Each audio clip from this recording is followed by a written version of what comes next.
This conference will now be recorded.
Opposed, hearing none. Thank you. Director's report.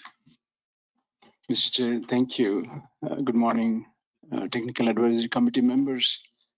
Today we have a couple of action items and then 3 update items. The first one is tip selection projects. Project selection committee had been meeting, evaluate the projects submitted by various jurisdictions. It was really a lot of work. Many projects were submitted. Many needs in the region were identified while the funds were very limited. So it was a difficult task for the project selection committee.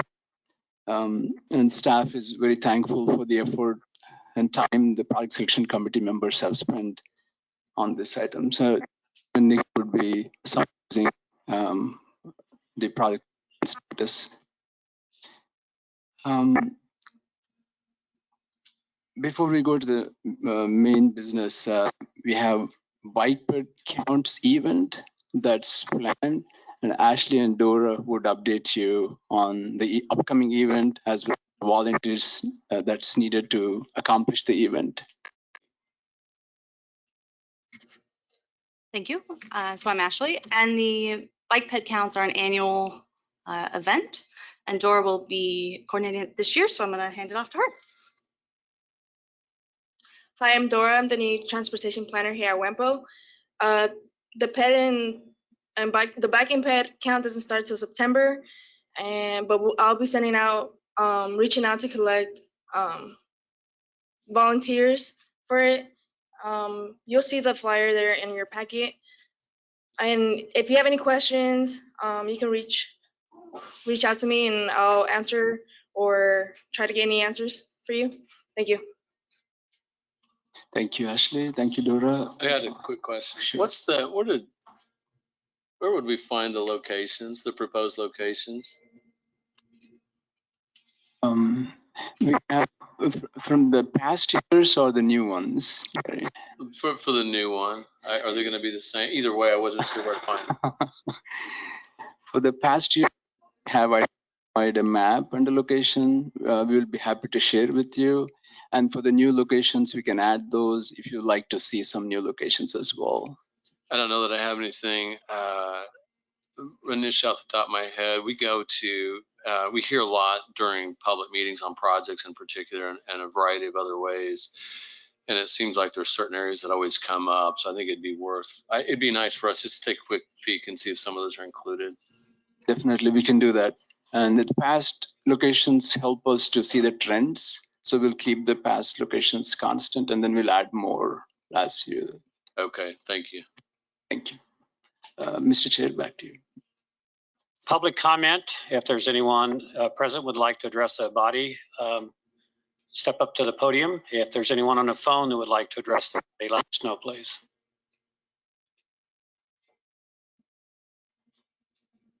All right, hearing and seeing no one, we go into the new business. First action item A, recommendation approval, tip selection.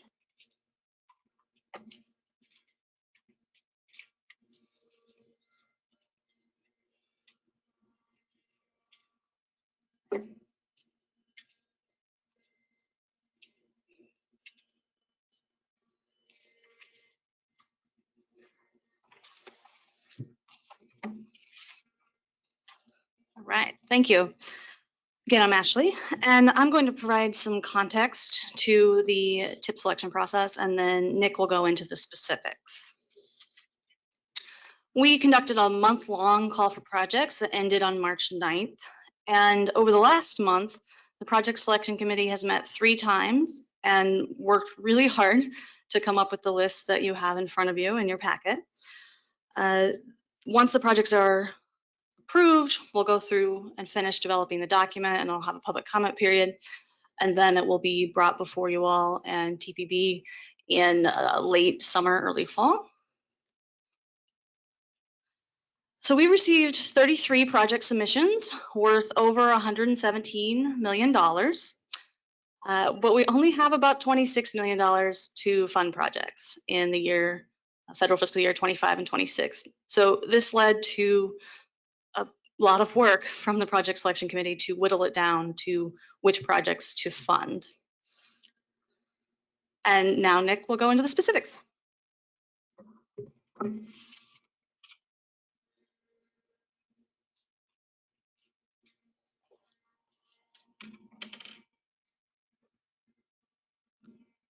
Thank you, Ashley. There are 3 different sections that the project selection committee's recommendations can be divided into. The first consists of projects that they agreed to definitely should recommend be definitely funded at 80% of qualifying costs. Those being the Nelson Drive realignment project in Derby and the Oliver Keachai Road intersection project in Keachai in 2024. And also in 2024, MTP 2050 planning assistance and Safe Routes to School planning assistance, which are WAMPO projects. Those first 2 projects are projects that are already in the 2021 to 2024 TIP, and which will be receiving additional funding to bring them up to 80% funding. And the two WAMPO projects would include would be for planning funds, including funds made available to member jurisdictions.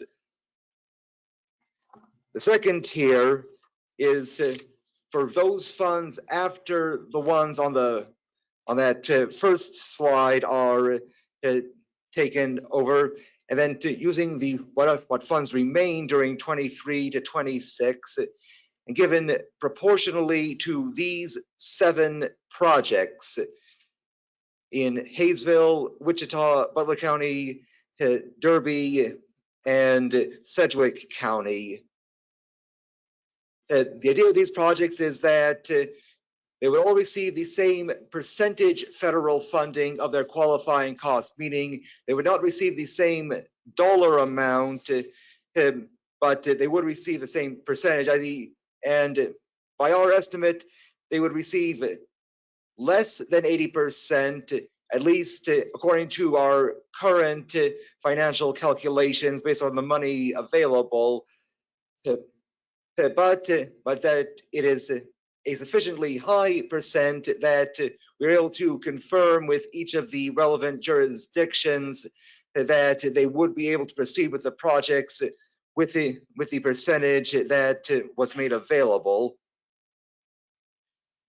And if more money becomes available at a later date, i.e. from de-obligations from other projects or new revenue streams becoming available from new federal funding programs or something like that, or a larger carryover from one year to the next or something, then they would all have their funding proportionally increased up to the point where they all get 80% funding.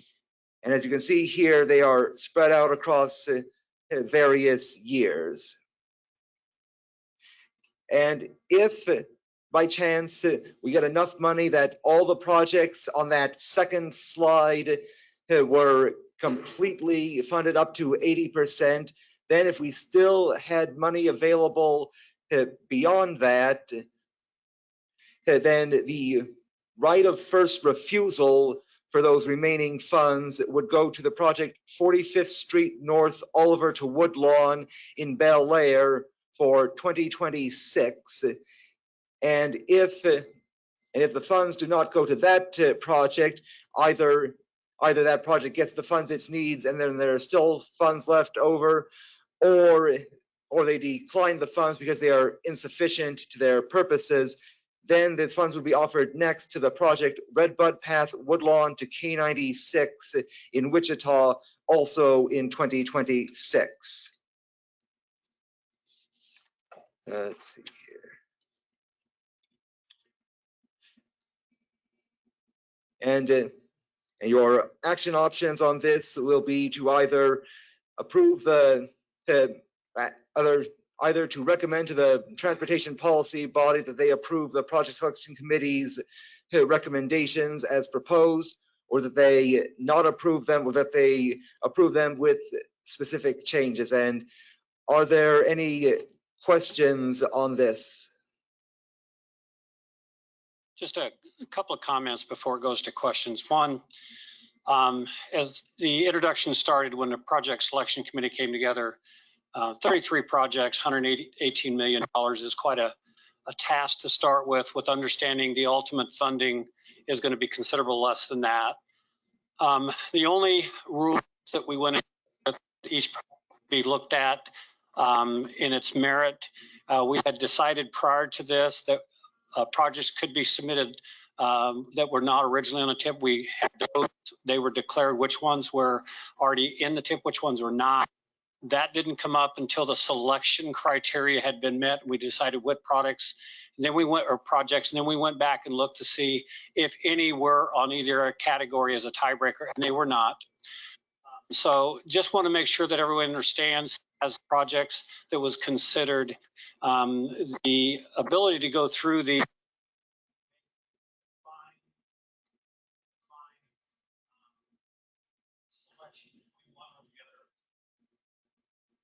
I wore a mic out. The ability to go through and be clear about each project and get a definitive answer back to the owner of that project to why it was.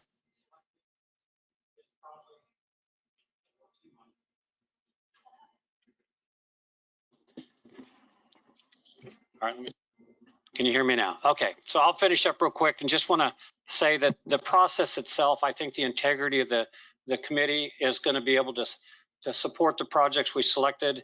And we've got Ann Stevens, Jim Weber, James Wagner, Dan Squires, myself, and Commissioner Dan was on this. And just want to make sure that if you have any questions, you can reach out to us. But I'm pretty confident that the projects that were selected came to the top with the merit of them. So if any of the other selection committee wants to add to that, or the staff, I appreciate it. But thank you.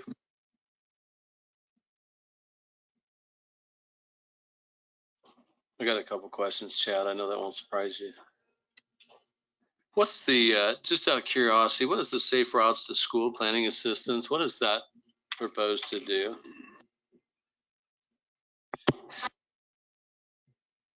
Ashley or Nick, either of you can. That is intended for planning assistance for developing safe routes to school plans for the jurisdictions to develop in conjunction with relevant school districts, and which the federal government highly recommends be prepared and in place before safe routes to school projects for actually building things are are initiated. And so it's a good first step to be able to get that rolling so that then the other projects can come more easily after that. And I appreciate that. I'll tell you one of the reasons why I'm asking. This has been a topic of conversation for quite a few years now, and a question that's asked often by members of the public, and at least at one time, and I assume it's still the same, WAMPO, along with other MPOs, are not eligible for technical funding for Safe Routes to Schools, not directly from that pot, right? What we were told is that we had to take our TA funds and direct it to that, which is fine. I think this is a good idea. Does that mean then that there's a thought at some point in time? I mean, planning doesn't do any good if there's no money to do anything with it. Is there a thought then that we might look at some of our TA funds to help fund that? Ashley has some thoughts on that, Gary. Yes, using the TA funds to, some of the TA funds, it could be awarded to do Safe Routes to School construction projects later, once we have the planning, like Nick mentioned. Good. No, it's good to hear. That's the only reason why I asked. I didn't want to give the expectation that we still were eligible for Safe Routes to School funding at the state level, because I still don't think that we are. So I just want to be clear. That was all. That makes sense. And some of our funding, when we receive the letter from KDOT, it's split out between TA and Safe Routes to School. And then in other places, all the funding is lumped together. And so we were like, well, maybe we should plan for Safe Routes so then we can allocate this funding towards that. That makes sense. Thank you. I have two other questions. So I know when this is, and let me add a quick comment. I greatly appreciate what the committee does. I know it's a tough task, and I think the people want to do a tremendous job, and I think this list looks great. I know, and I asked you about this, Chad, not long ago, through the federal infrastructure legislation, that there's more formula funds that came to the state and then in turn to WAMPO. And I know that this isn't developed based on amount of available funding, and that makes sense. It shouldn't be. I was curious though, in seeing like there's a project in here in 23, which I thought was full up. Is there additional funding that's come into for early years, even in the TIP, that allows for additional projects?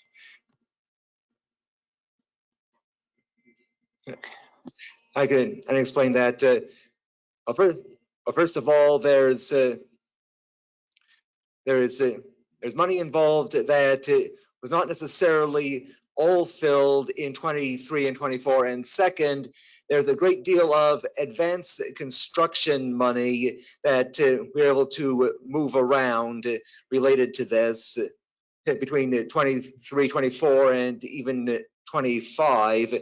And so we were able to even move one project up to 23 and also to 24, and so that's how that works. And so thanks to the advanced construction, we were able to move things around. And that makes sense. And again, this is more of a side note, so I won't belabor this, but did WAMPO receive additional funds above and beyond our normal allocation from? Ashley has, yes, we did, but Ashley has the amounts, how much we received. Well, I don't know that I need to see them now. I just wondered if there was going to be an opportunity at some point in time that we would see that. I suppose when this all starts shaking out, we'd be able to see what those numbers look like. Is that right? I was asking more out of curiosity of just understanding. We've been in a lot of conversations with KDOT in particular, and that part keeps coming up. And we were just curious what that looked like. Nothing more. Yes. Go ahead, Ashley, and go ahead and cover that, because I think it's important to have that now. Yeah. Right. So actually in your agenda packet, there's a little table that shows we received $1.6 million more for federal fiscal year 2022 than we did in 21. And so we used the 2022 numbers going forward as our assumption. Was that the total just in that 1 year? Right. 1.6 in the comparing 21 to 26. And it's split out per funding category in the document in the agenda packet. Okay, like I said, I was mostly curious, and we've been engaged with KDOT through the hub and all that, mostly just looking at opportunities for categories where we might pursue funding within the, within the Federal Infrastructure Act. And they had talked about, KDOT, everybody's heard them talk about that additional $145 million a year for 5 years. And I was mostly just wondering how much of that might make it our way. It doesn't sound like a lot, but I guess something's better than nothing. Right. Yeah, page 11 has that table. Page 11 on table 1 has 2021 and 2022 funds, Gary, and the difference is what indicates how much extra we received than otherwise. That makes sense. And I guess they probably wouldn't allocate that ahead of time either. So that probably makes sense. We just got it. I got it. I'm catching up now. One more question. Thank you for bearing with me. This is not a complaint at all. I'm curious about the comparison of path projects and we appreciate being there. Again, I'm just asking maybe how these were weighed. There were 2 projects that ended up with funding, Seneca and 63rd and Maple Street Pathway. I'm not real familiar with Seneca and 63rd. I only asked because I know the Redbud Path we submitted has had a lot of discussion as being regionally significant and important. I mean, it goes through Augusta, it goes out through Goddard, and that's one of the last connecting links. And one of our biggest challenges with that is the crossings of the major roadways at Rock Road, Webb and Greenwich, where it gets kind of expensive. And so, hey, we're glad to be there. I was just kind of wondering how those got weighed out between those 3. Yeah. So a couple of different things. One, we wanted to kind of spread the funding, so more than just, one jurisdiction got all of the projects. And then through the discussions about those 3 particularly, the Redbud one was very expensive. And so trying to think about what can we do and spread it out, and that's how we came to that conclusion. Gary, a couple of things too. When we talked about Redbud, we talked about that as being a total project or having that incrementally done and the ability for the city to be able to do that. And then some of the planning with regards to the intersections hasn't even been done yet, and whether that would be individually the sections between the intersections and the intersections themselves would be broke out into different products or projects. So that was a lengthy discussion about whether that could be considered as a total dollar project. When it did, it got very large, or whether we could have that going forward as sections. Thanks. That helps. I was just curious. I know overall it's a big project. We probably should have, well, either way, it's fine. That's what I wanted to know. I mean, again, right now you can actually, people are using that path. It's not improved, but the reason why the use is restricted in that area is because of the crossings. And so we probably should have maybe focused more on that. I know overall it's an expensive project, but hopefully there's an opportunity for available funding to come to that. So thank you. Yeah, thanks, Gary. It's true. It's a great project.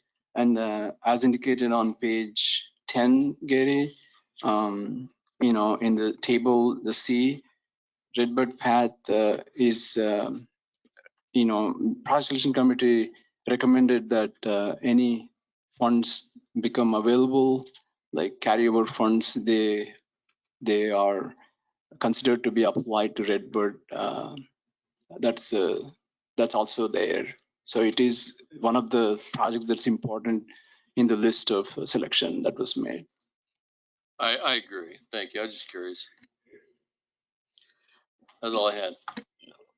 We Any do other have an questions or online comments? comment. Yeah. Nick, can you come answer the online comment? It says, could you explain the disparity between the scoring and the selections? Oops.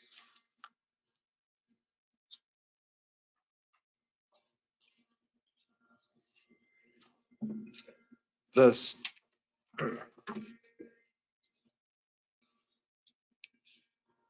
scores were developed by WAMPO staff based off of the evaluation criteria adopted by the TPB, but it was always the case that those scores are not binding, and the Project Selection Committee, TAC, and TPB reserve the right to use other judgment, such as what has been discussed so far of spreading funding around among multiple projects, and then also the scores applied are by different project types, so can't really compare across scorecards in that fashion. So that is also part of it. And then, of course,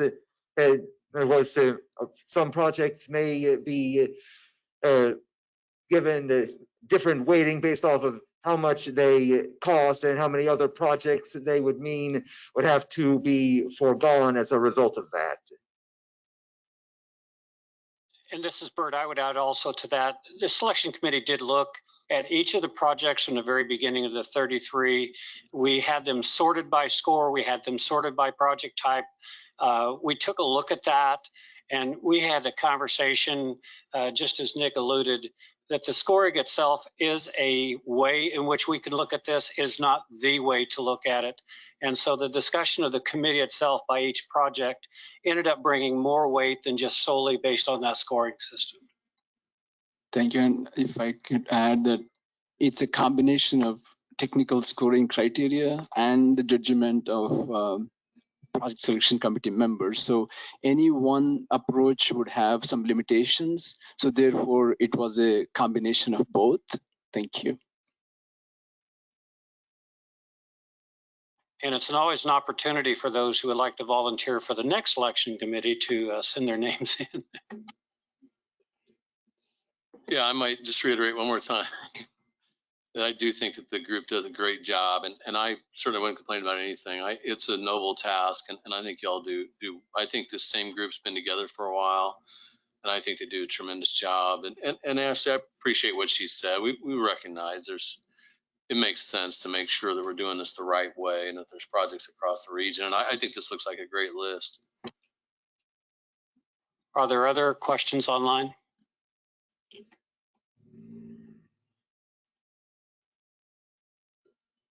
It does not look like it.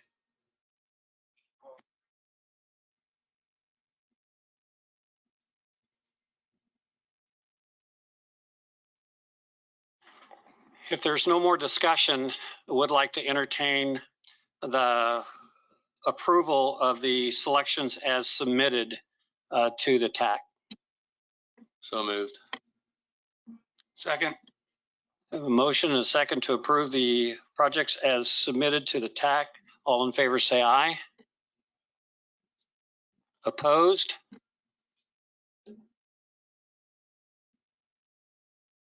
All right, thank you very much.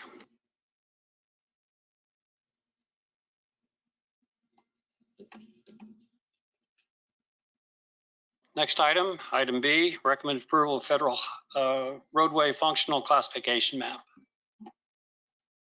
And that's also Nick. Thank you.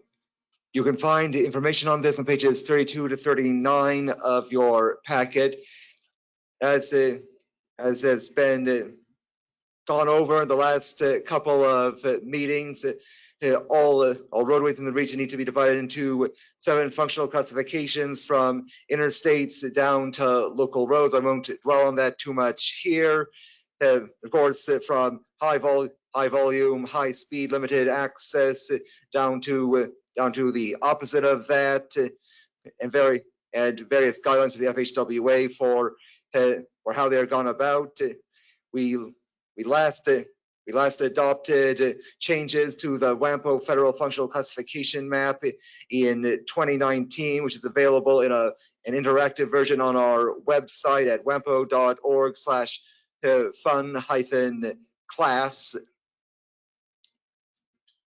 And this affects what sorts of funding different roadway projects are eligible for, as well as what kinds of development can be done along them. And now we are proposing 102 changes to the federal functional classification map, and this is a version of the new map that does not show the local roads, but to show the overall. Obviously the final version that will be available online, if this is approved, would include the local roads, and you could zoom in and see all the details. And also in your packet on the following pages after 34 to 35, 36, 37, you can see zoomed in views of the locations of the various changes. The 100 and the 102 changes consist, first of all, of changes in functional classification of individual roadway segments, but also changes in the alignments of various roadway sections. In some cases, the addition or removal of segments to make them more accurately reflect reality. In developing this, we worked with member jurisdictions who made requests for various changes throughout the area, and also worked with KDOT staff to ensure that the changes are all acceptable. As you can see, this is dramatically changed from the last time you saw a proposed list like this, an almost doubling of the number of change records. That includes all the ones that have now been gone through KDOT staff and gotten go ahead in that regard. And so your action options on this are to, as usual, recommend that the TPB approve the changes as proposed, recommend the TPB not approve them, or recommend the TPB approve them with specific modifications. And are there any questions about the federal functional classification map alterations?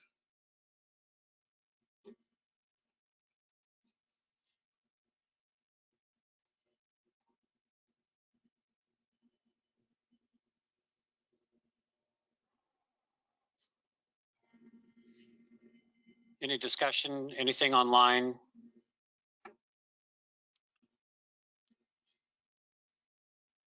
I do have one comment. I know we've talked about this a couple times as we've been reviewing this. As these changes go in today, is there a specific timeline in which other changes can be added, or is this just an ongoing process and we've just taken this opportunity to catch up? We can, if we foresee more additional changes, we could wait for a couple more months to take an action on this. It is not an urgent or timeline that is set, but if we consider ourselves that yes, we have included ARC project, ARC 95, and then some of the major improvements that we had identified in the past, we could have, once this body approves, then once the TPB approves, then Federal Highway Administration approves this functional classification, and that becomes the criteria for the funding as well in the future. So, Mayor, we could, it's always another opportunity to amend, improve, and add those functional classification roadways also. So we can do either way, and there's no hard deadline or timeline to do this, but we had been, coordinating with various jurisdictions on this task. Mr. Chairman, I would like to see this move forward, if for another reason, because we have a grant application in on ARC 95, which is dependent on it being on the map. And if it's not too late, I'd like to get this thing in and done.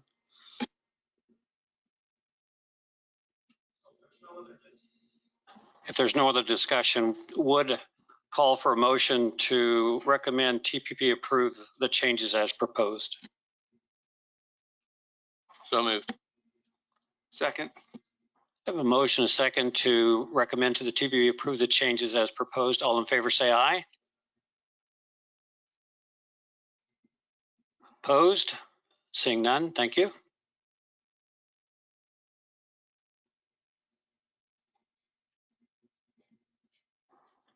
All right, update on the 2019-20 crash maps, 5-year rolling average. Ashley, Mark.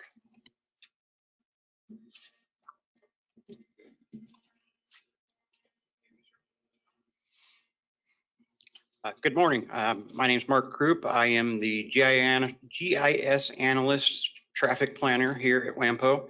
I am here this morning to talk about the WAMPO region's 2019 and 2020 crash statistics.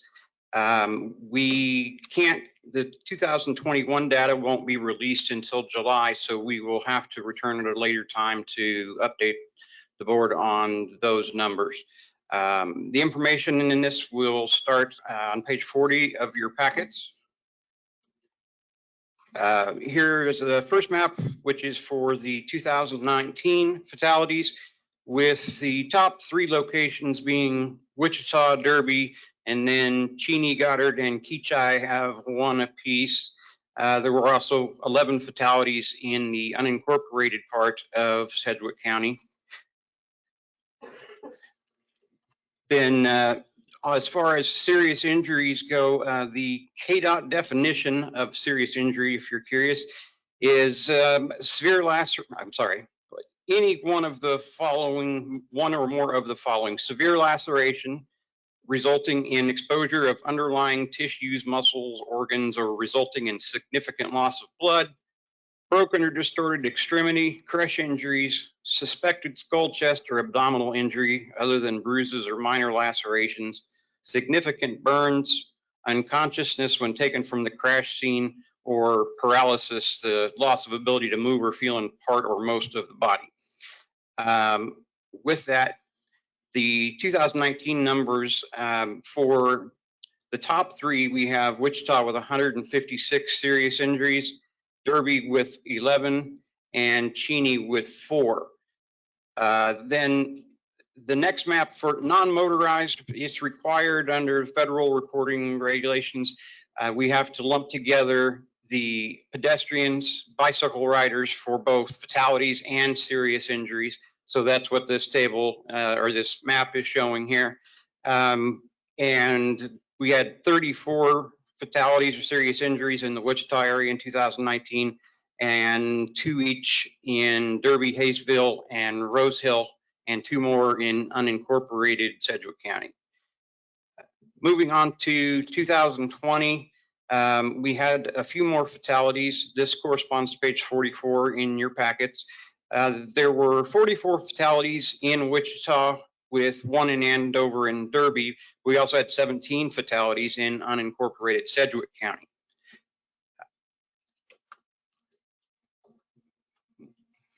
The 2020 serious injuries, again, the numbers went up, with the top 3 being Wichita with 193, 10 in Derby, and then 4 each in Andover and Mays to tie for 3rd. There were also 36 injuries in the unincorporated Sedgwick County. And then we move on to 2020 non-motorized, which again is pedestrians, bicycles for fatalities and serious injuries together, with 41 of those in Wichita and 1 in Hayesville. There were 2 additional that took place in unincorporated Sedgwick County and 1 in unincorporated Sumner County.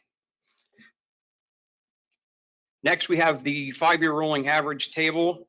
If you look at the table, you'll see the first, third, and fifth lines that have the gray shading. Those show the total number of people or individuals that were involved with the injuries and fatalities, where the second and fourth lines show the total number of actual crash incidents.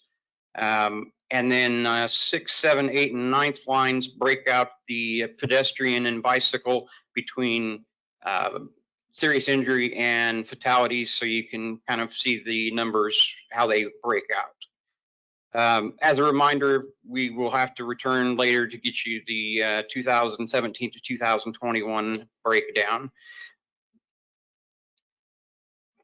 Here is a trend line showing the fatalities trend over time for the WAMPO region. As you can see, the number is definitely trending upwards with a spike around 2018. These numbers seem to predate the pandemic, so we will need additional time and data to try and figure out what is causing this trend. It's just not apparent at this time. We have a similar trend taking place on the serious injuries with a much more pronounced upward trend from 2018 to 2020. And this is despite the fact that we had a over 30% reduction in the total number of crashes from 2019 to 2020. We had 11,472 total crashes in 2019, but only 8,663 in 2020. And additionally, there was a pretty significant increase in the number of restraint use percentages for the specific 3-county area of Butler, Sedgwick, and Sumner counties, where in 2019, the total restraint use for the crash group was 89.3%. In 2020, it went up to 97.3%. And despite these, we still have these increasing trends of additional fatalities and additional serious injuries. The top line on this, the black line, is the total number that's represented in the previous map, and then the lines below that break out the individual categories. The fatalities numbers are fairly flat, but for whatever reason, the pedestrian or the serious injuries for pedestrians have gone up markedly since 2018. Again, staff will have to review this information, find out what is causing this trend, and come back with that information.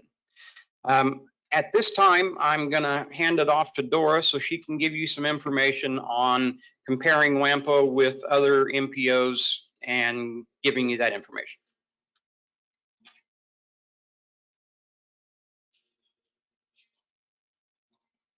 Thank you, Mark. I'm Dora, and I'll be going over what we to compare the WAMPO with other MPOs. Here we can see the total crashes of 2019. We have WAMPO compared to Kansas, compared to nationally.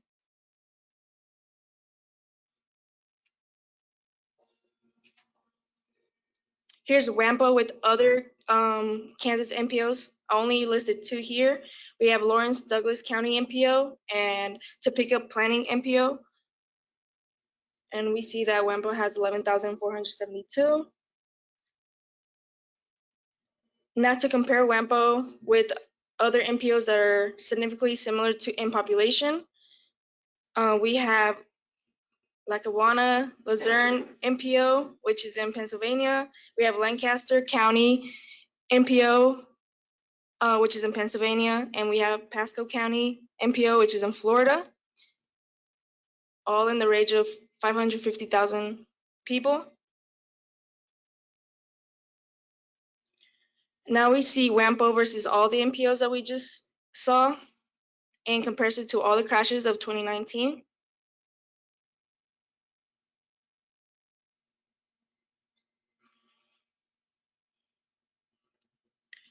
Here we see fatalities, serious injuries, non-motorized fatalities, and serious injuries. And we can see that Pasco County has 1,119 serious injuries compared to WAMPO that only has 215. And we're relatively close to Lancaster County MPO as well.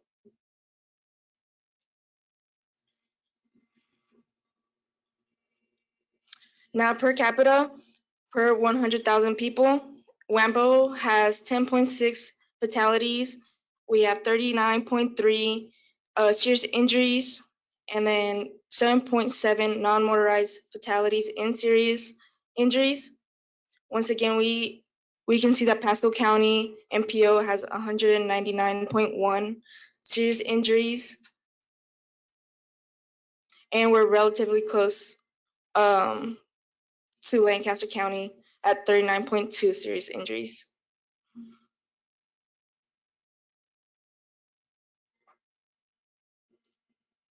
Thank you. Now I'm going to pass it over to Ashley. She'll go over our safety plan.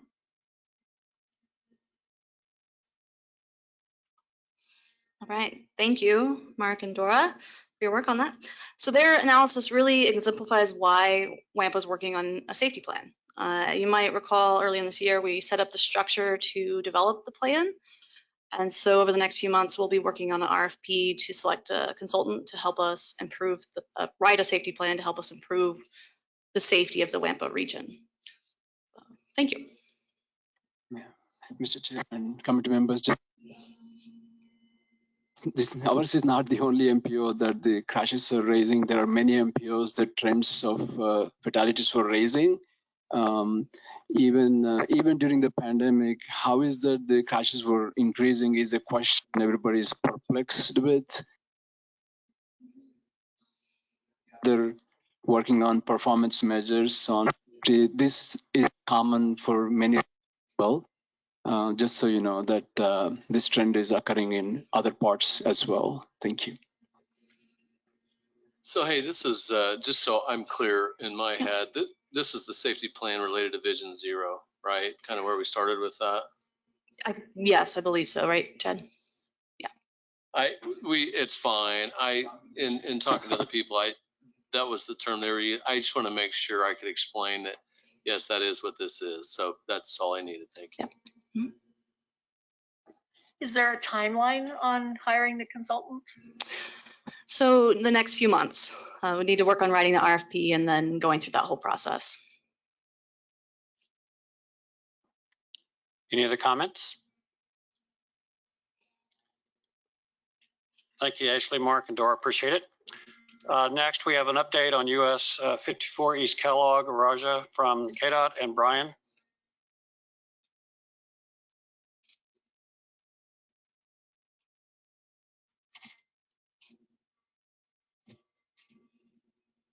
Good morning. Can you guys hear me? Hear me okay? Good. All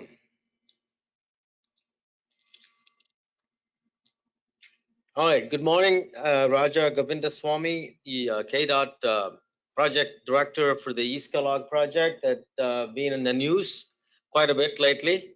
I'm also the bureau chief of alternative delivery. It is a new bureau as KDOT's getting more into alternative deliveries. This is the fourth alternative delivery for KDOT, Gateway, Turner Diagonal, 50 US 69 Express ongoing, and this is the fourth one. So I think we've got quite a bit of projects on the alternative delivery. They felt there may be a need for a small bureau.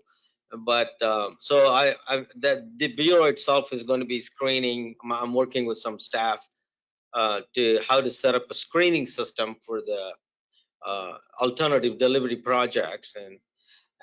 But my primary responsibility right now is to shepherd this project as a KDOT project director, along with support from the PMC. That PMC is the program management consultant, and Brian is the program manager for that, and he will be joining me in the presentation as well.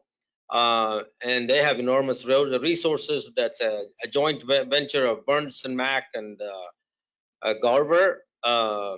It's a full disciplined finance, construction, legal. So they're providing us all sorts of support as really an extension of KDOT. So we're going to be using those KDOT and PMC sort of interchangeably, but they really were one unit and one team. So with that introduction, we're going to talk about the project overview of East Kellogg. By the way, this presentation in a little bigger format was presented by the Transportation Engineer Assistant Secretary Bert Morey on March 31st, and I think many of you may have seen it already. But we're now focusing on the project and talk about some details. But essentially, it's the same presentation, and there's a website, and I think all of that will be provided at the end that one can go to and get more information. I want to set the star is the blue star is where the project is. Obviously, you all would know where that is in Wichita. The project is expansion of the freeway system of East Kellogg from where it ended around K96 interchange, and then take it on into a little bit into Butler County. The project itself has, the program itself has 3 phases, phase 1, 2, and 3. The phase 2 is a portion in Butler County, taking it to the east end of the Andover city limits. And then the phase 3 comes in and cleans up the interchanges with the I-35 and the third turnpike and K-96. So, but right now we're going to be focusing on the STAR project, which is US 54 from K-96 to 159th Street. I want to set the context for the project schedule, because and we'll go into that. The project schedule is the driving factor in this project, and we want to show you that the number was not arbitrary. It was driven by a number of other projects going on in the area. The top left green is the famous North Junction that's been going on for years, and another portion of it, I believe, will be going to letting here in the fall of this year. But essentially, this project will continue on to almost the end of 2025. K-96, that's in the orange line between the I-135 on the left of the screen, and then the I-35 or US 54 on the bottom there. That's a project that's a design bid build project. It's currently under a design, very preliminary stage, and it's supposed to go to construction letting sometime in a 25-26 period and get constructed by end of December 2028.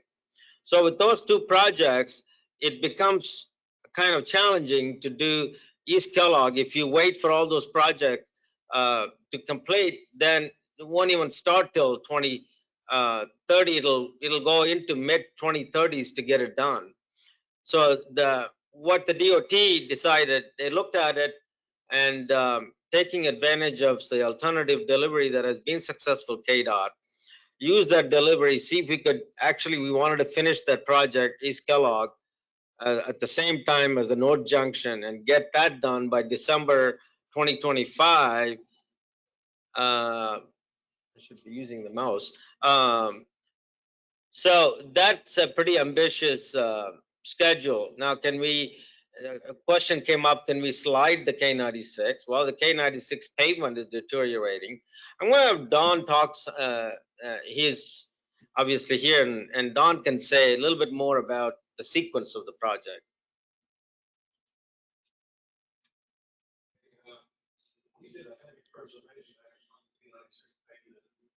Don, just for the folks on the phone, can you talk into the mic or go up to the podium?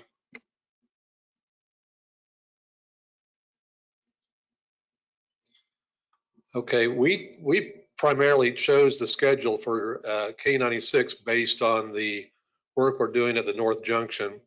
We knew that that schedule was the North Junction work would finish up in late 2025.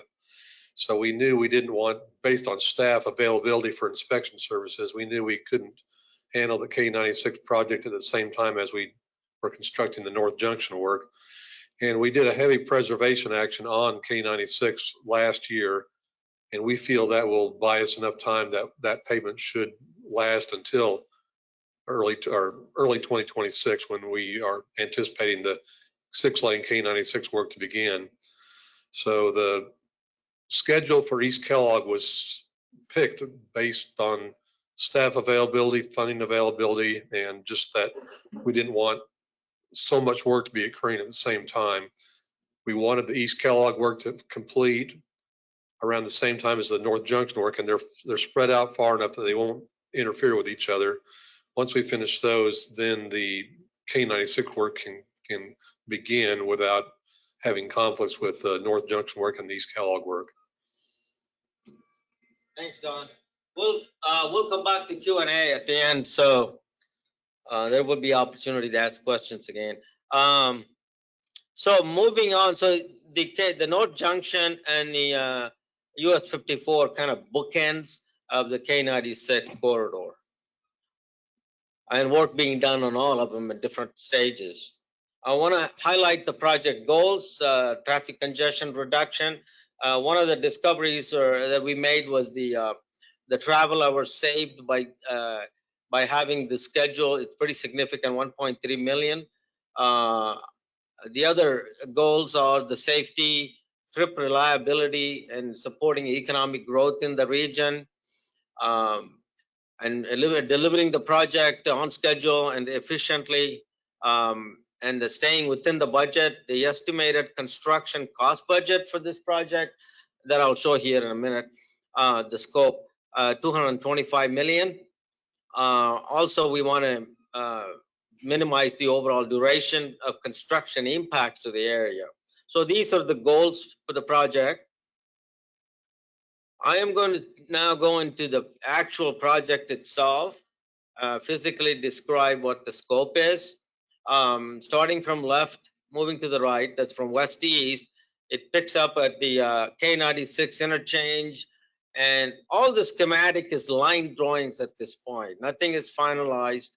It just gives us enough idea to develop cost estimates and some impacts on the area.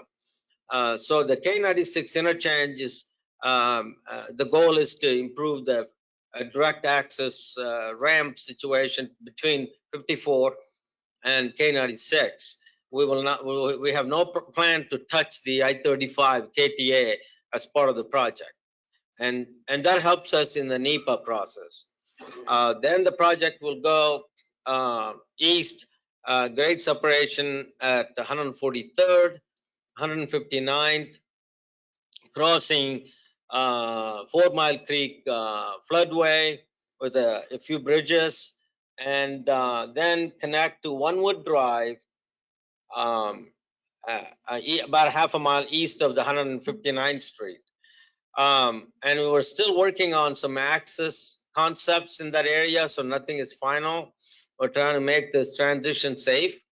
So the NEPA is an important aspect of the project, and it includes this phase and then another phase east of this phase, so we can do the NEPA for the entire US 54 corridor from K96 to the east city limits of Andover.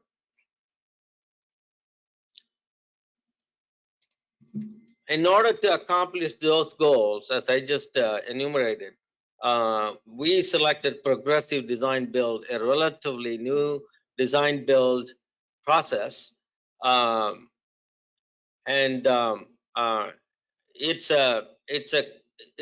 an evolution of the traditional design build with even an earlier engagement of the contractor and the designer. And talk about the details of how we selected that, Brian.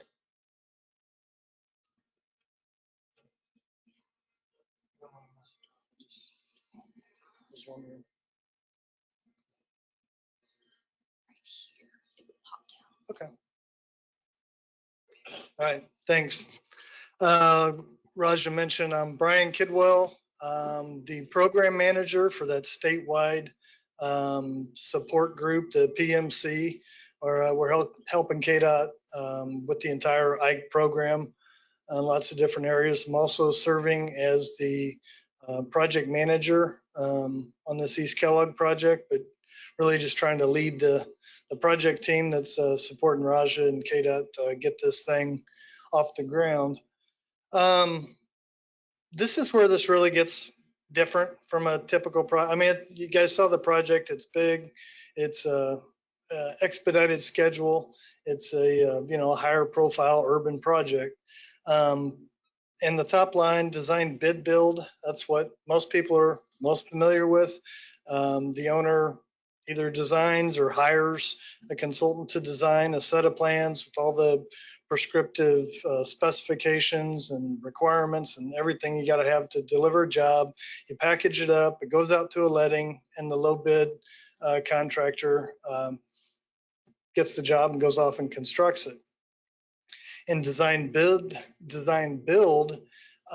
some of that design responsibility and some of the risk and some of the involvement is transferred to a design build team, but the owner still up front will either assemble an internal group of people or hire a consultant, an owner's engineer, and then you go through all the investigative efforts to try and identify everything about the corridor, find all the risks, come up with preliminary design, roll those into a fairly prescriptive set of documents that pretty much constrain a design build team into a certain configuration or a certain path.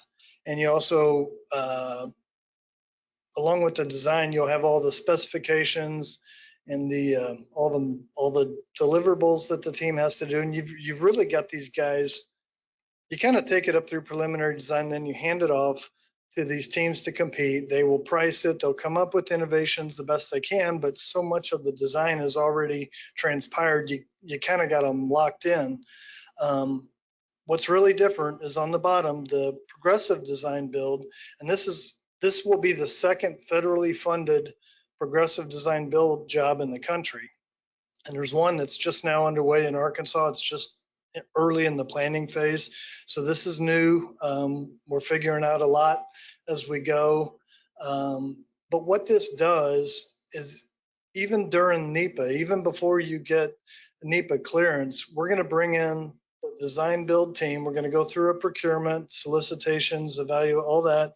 But we're going to bring a team in, a contractor and designer team, way early in the process while NEPA is still going on to better influence and better direct some of those early decisions. A lot of time as an owner, you're trying to anticipate or figure out what you think is the best path. But if we've got the ultimate contractor and the ultimate designer in there, we're going to have way more accurate phasing ideas. We're going to have way better cost implications. What if we do this? What if we do that? We will actually know the real impacts for time, schedule, budget, all that, all the key drivers. We're going to be working heavy with the communities. We've already met with the city folks and counties, but that's going to really ramp up. I guess we tentatively have our first public meeting well, not set, but contingently May 26th. But we'll get more information out by this. But this brings in the most knowledgeable people, that the ultimate contractor, the ultimate designers, early in the process to make the decisions. They go through all the development, you work it out. KDOT maintains control all the way through. It's not like handing over an RFP that's got all the guidelines and the must-haves in it. This will be a conversation between the winning team and KDOT and the local partners about what they want to see out of a project and what the trade-offs, what the preferred trade-offs are based on the information available. So, I mean, we're really excited. We think this will lead to a much better project, and not until the plans and the risk and all that stuff is decided to a point that everybody's comfortable. Contractor can then price it for final construction. KDOT knows enough about what they're guaranteed to receive. They can price their end. Once both parties agree, then it switches back into a kind of a conventional design build where the contractor and designers finish the design and then go about construction. And the construction can be broken up into phases. So you don't have to wait until the whole thing is figured out. You can take this in bites if that benefits the project. So I don't know if you guys, any questions on this process while I'm up here? Yep.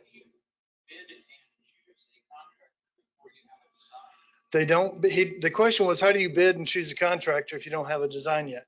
The selection of the design build team is done on qualifications, just like you would select a consultant. You pick the team that you think will be your best partner, can best provide the ultimate. Then you can go to the next slide that talks, yeah, hit the next slide.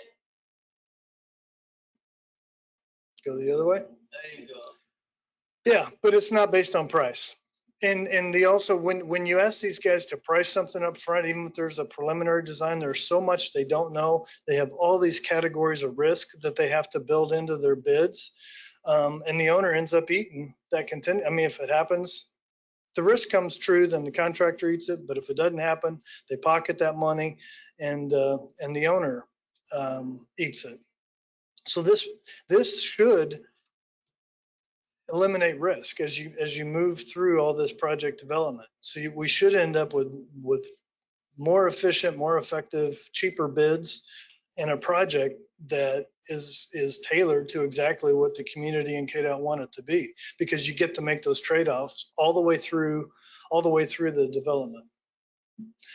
The example is the water project. Gary, I think that's a progressive design build, isn't it? Yeah, our new Northwest water treatment facility that the city's building is $500 million project, is progressive design build. So we even had met with Raja and others and talked about how that worked and kind of worked. So the city already has an example of a progressive design build, which is the QBS selection. Mm-hmm. So, and just like the slide says, it's very new to the industry, so we're not requiring progressive design build experience. Certainly wouldn't hurt, but KDOT's really looking for a strong contractor team, strong designer, and the team that comes together with the good history of being good partners, finding innovations, delivering success, and that'll be that qualifications-based selection. Thanks. All right, Raja. Thank you.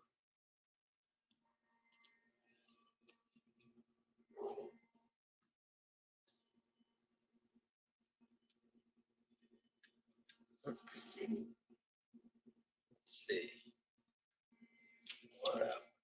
Yeah. I'm going to highlight some of the benefits of the PDB method that Brian talked about. It requires much less investment in the proposal, because a traditional design build, incidentally, that's going on parallel on the US 69 project in Kansas City. They're paying 3 firms stipend money to design the project up to a point that they can bid on it. And this one is, we're dealing with one team, and we will have to pay them for the effort, but it's all counted and credited towards the final design. So it's not going to be a throwaway money. It's a single contract with the designer and the contractor. There's other methods called CMGC and CMAR, where the owner has to deal with them independently, and then there'll be finger pointing, and that won't happen here because it's one contract. The collaboration is a key, because you get the owner, designer, and the contractor from day one. And definitely there's more opportunity for innovation. The risk management Brian talked about, this is the most impressive aspect of this PDB, because we develop a risk register. And so everybody knows what the risks are and how to price it and how to reduce it, how to mitigate it. So it's not like it's an open and transparent process. So it's not like we're kind of trying to hide things, either the owner or the contractor. So when the guaranteed maximum price is established, the scope is clearly defined and bought off by all 3 groups, and the risks are identified and priced. So it's pretty clear cut and very transparent. There shouldn't be too many surprises when it gets to construction. Here's the schedule for the project. The NEPA has already started. We're expecting NEPA, which is on the critical path, to get it done by January of next year. The design build team is expected to be in place in October. We're going through a fairly extensive QBS-based process. And once that's done, and there will be some overlap between NEPA and the design, pre-construction related design, some preliminary design as needed. And then once the NEPA is finalized, then the team will continue to work towards developing a guaranteed maximum price. That usually requires about 60 to 70% of the design effort. The right-of-way and utilities are going to be key, and right-of-way cannot be purchased until the NEPA is complete. But we may be doing we can do the prep work for the right-of-way. So all of that will happen in 2023. And then once the GMP is agreed upon, then the final design and finishing the final design and construction. And our aim is to finish the project mainline Kellogg by December 2025, so we can get the traffic back on it. And the substantial completion, meaning the other auxiliary constructions are around the project in the second quarter of 2026. I think there's also a city project, Harry Street. Let me see. Raja's 143rd Street. I'm sorry, 143rd. I keep thinking about the Harry Street that we did for Gary 10 years ago. So 143rd, I'm trying to get to that slide. Yeah, 143rd Street. I think the city, I saw that on the program on your, I don't think it's funded yet, right? Or is that? No, it is. And this is what you and I had talked about before, Yeah. Raja. It's funded in our CIP. Okay. Or local funds around this same time. So we're planning on coordinating somehow that the rest of that gets built down through the Harry intersection at the same time. Right, and that's and we didn't include that in the NEPA because it complicates it, and we don't need to, because that'd be a city project, city funded. But we're expecting that can go simultaneously or concurrently with this project, so you don't have to come back and do another project in the area. So I just wanted to share that we are working with the city to make that happen. Now go back to in terms of procurement schedule. I don't want to go through each date, but we've started that process, and we're going to go through an RFQ, get the comments back, and then do a final RFQ, get responses, shortlist, and then the interviews with the shortlisted firms. And our projected design build selection is early October.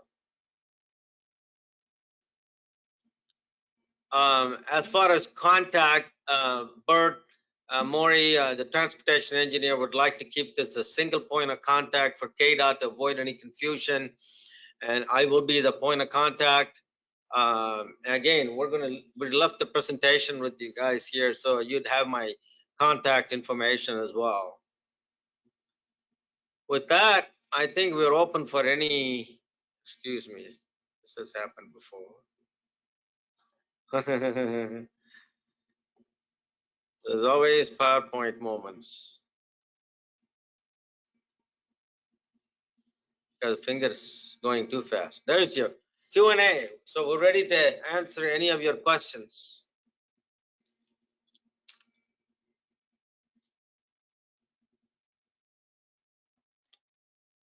Any discussion, any questions online? I don't know how to get the online. You may have to help me. I don't want to mess it up. I'll try not to. I hope they saw the presentation, because I went, full PowerPoint. The only question I have, and I think this is a naive on my part because I haven't been involved in that many of the detailed construction costs, but by doing this, does that keep you in line for any potential funding opportunities? Does it allow funding to come without the full scope being completed yet? I'm trying to understand the question. The funding is already in place, so to speak. Brian, you did. Yeah, it's funded. It's already funded with 80% federal and the state match. So it's just federally allowable, but the process is not real clear like it is in most other deliveries. Everybody's done it thousands of times. This is new, and KDOT's going to be working close with Federal Highway really to kind of help establish a new model, kind of to set the rules. So there's a lot of vagueness. There are federal statutes, but the interpretation of those just haven't really been tried or applied to progressive design build. So yes, it's federally eligible. It's fully funded. It's been brought into the TIP, I think, from amendment last month, Yeah. maybe at least proposed. So yeah, it's on its way. It should be funded, but federally, there's a lot of hoops we're gonna have to figure out. It is fully funded, and the counties and cities are, the 4 partners are contributing to the funding as well. Thank For their you. local I might add, contribution.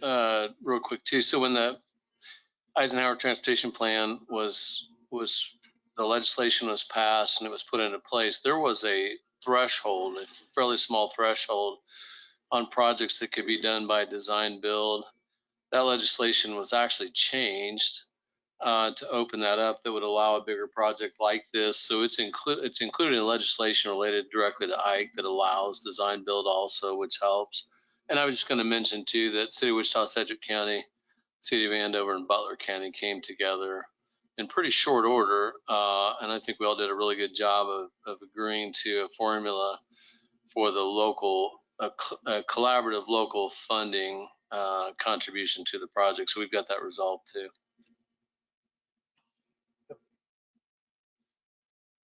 Okay, thank you. Thank you very much. Thank Very you. informative.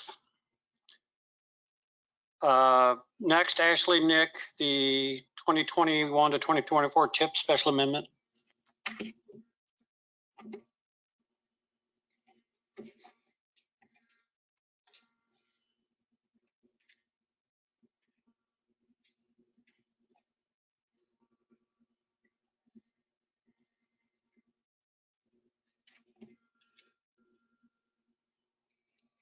Okay.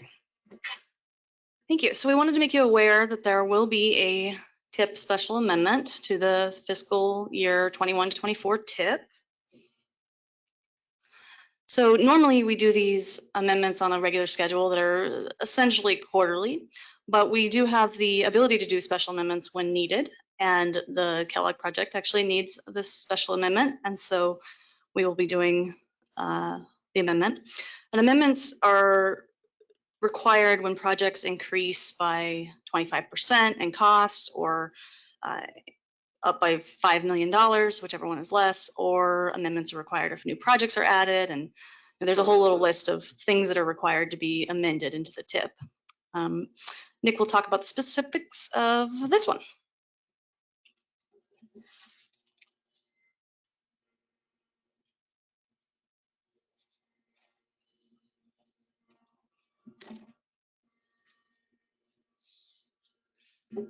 Thank you, Ashley.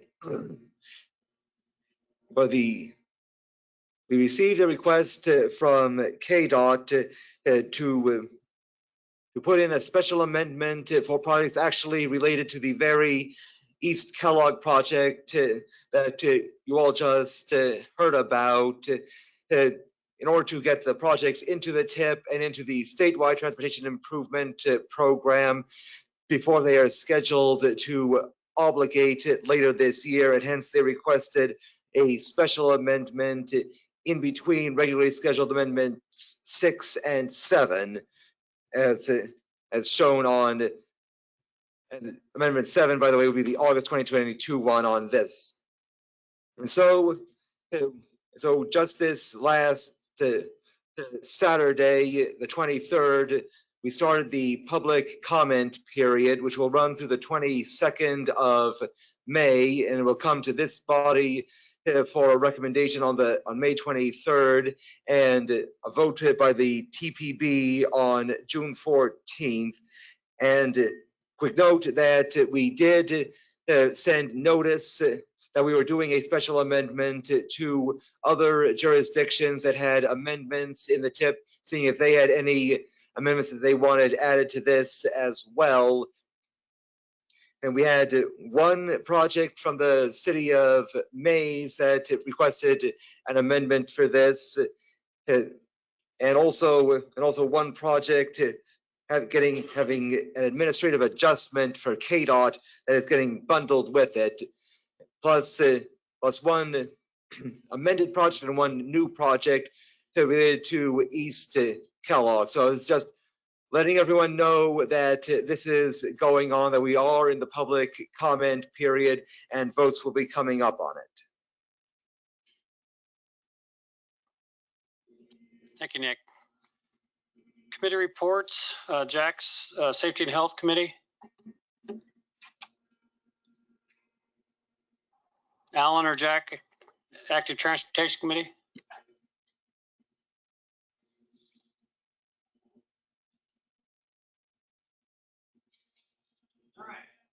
Any other business anybody like to address?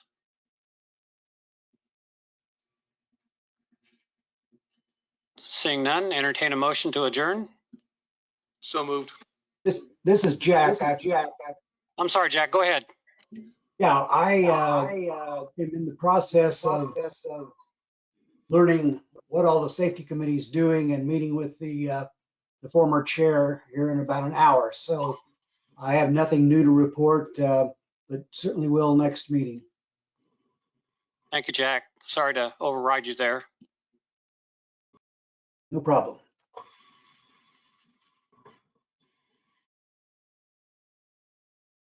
All right, we still have a motion and a second to adjourn. There's no other business. All in favor, say aye. Opposed? Hearing none. Thank you very much.